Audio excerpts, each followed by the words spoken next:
Absolutely. Would you like to do this right away? Certain people won't share it, we do not think it's unfair. We were approached almost 2 weeks ago.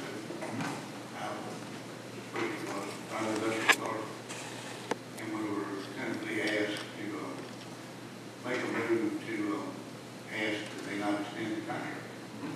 Well, it's not a contract, so we couldn't do that. I mean, we can't not extend the contract. We didn't.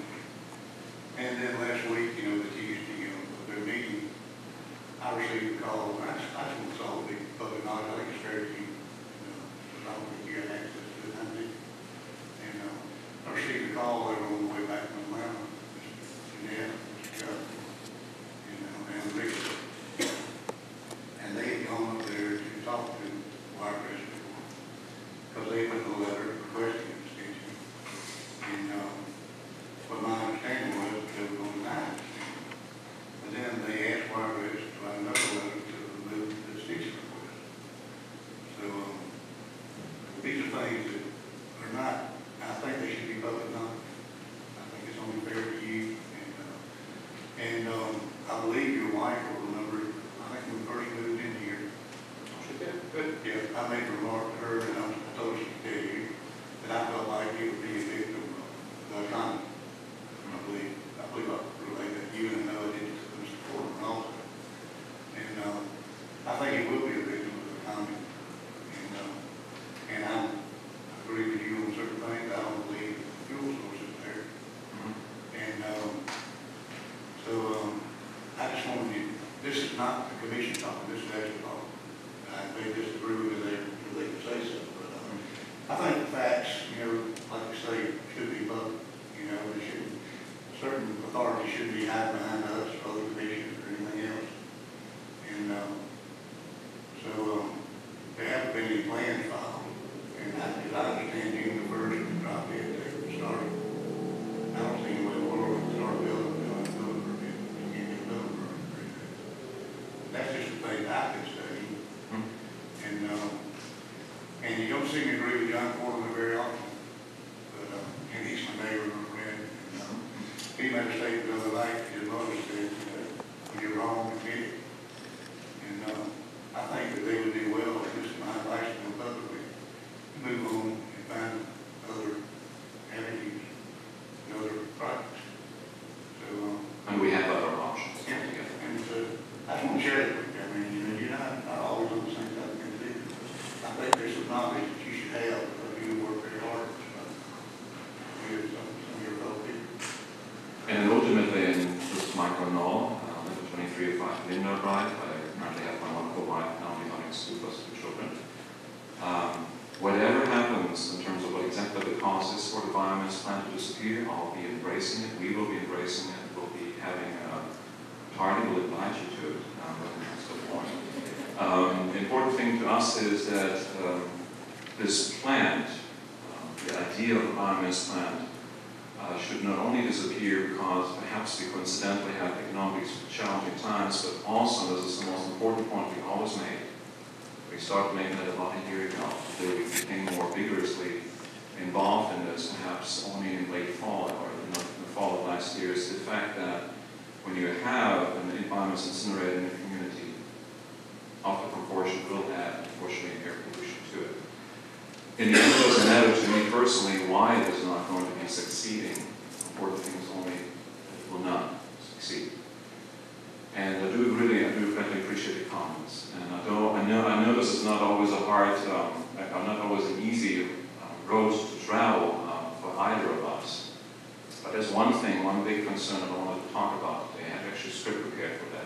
I'm not going to use the script. The script ultimately is this thing called the heart that's beating in your chest. The script is a simple one, ultimately. When you have a community that has now for a fairly long time voiced concerns about the idea to bring a biomass incinerator into town, it is for the community incredibly troubling when it goes to one authority or one entity after the other and seems to be blocked, seems to be stonewalled, seems to not get any answers to the questions we have.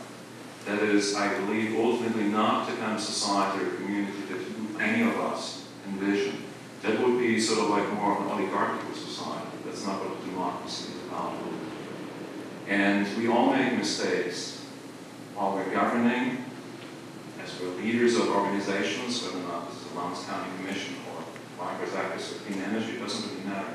But at the end of the day, we can sit at the table and talk as human beings to each other and understand the implications of what is at risk here. Bring the biomass incinerator and tell me you understand why we are so passionate about this. And whatever kills the project in the end, until it actually happens, we'll be here. Because we cannot trust the economy. We cannot trust really the process until we have written black and white, or in red letters on white paper, it doesn't matter, that it says this plan has been canceled, it will not be happening in this community. I understand that there is this deadline on June 1st, and they have sent this letter, and I do appreciate that. To get the extension. Some of the things weren't quite unfolding as anticipated, perhaps, and so we're still in this holding pattern. But we're not going to let go of this. This is nothing personal, this is a passionate thing we have to do. And the silence that we have gotten from too many in this community, this body, and there's the city council, and there's also the industrial authority when it comes to certain questions, is troublesome. Because it's the same silence and a certain quality of silence that you experience that can indicate as quickly the silence that you have or envision or experience in a household, all of a sudden the loved one, the person that died of a heart condition, lung cancer, or some other respiratory illness perhaps, that you will be exposed to. That's the silence that my mom experienced when my dad passed away on 30th November of 2001. That person was gone. He had a heart condition. That's the silence that you have when you're in different households where you, for whatever reason, and you may not be able to connect this directly to the biomass plan 100%, but you do know from the reports that we have shared with you that when you have this increase in pollution, that there will be increases in lung cancer, increases in COPD, asthma, and so on and so on. That silence is not good for a family, for a lost one. That silence is not good for a community that wants to have a dialogue in order to move on, I understand. And so what I want to do is, regardless of where we're going to be in a month or two down the road, and if it's going to be canceled, I'll send you a congratulations card or something in the mail. I want us to be able to sit together more systematically in the community in whatever shape or form it is possible, to talk about these projects more openly as it seems to be done thus far, so that we can bounce off ideas and can avoid the kinds of scenarios that we find ourselves in currently, because it ultimately doesn't serve the community one bit.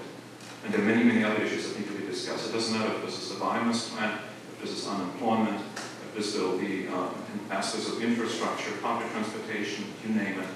If it's in the north and the south, if it's dealing with ethnic minorities, perhaps in the city, there are so many things that we can work on together. There wasn't much togetherness in this dialogue. That was the most unfortunate thing of all. So wherever we are in the month, or June 1st, time is running, I would like us to move on from that point on, hopefully, as a community again, to address issues that need to be addressed. That is all I wanted to share.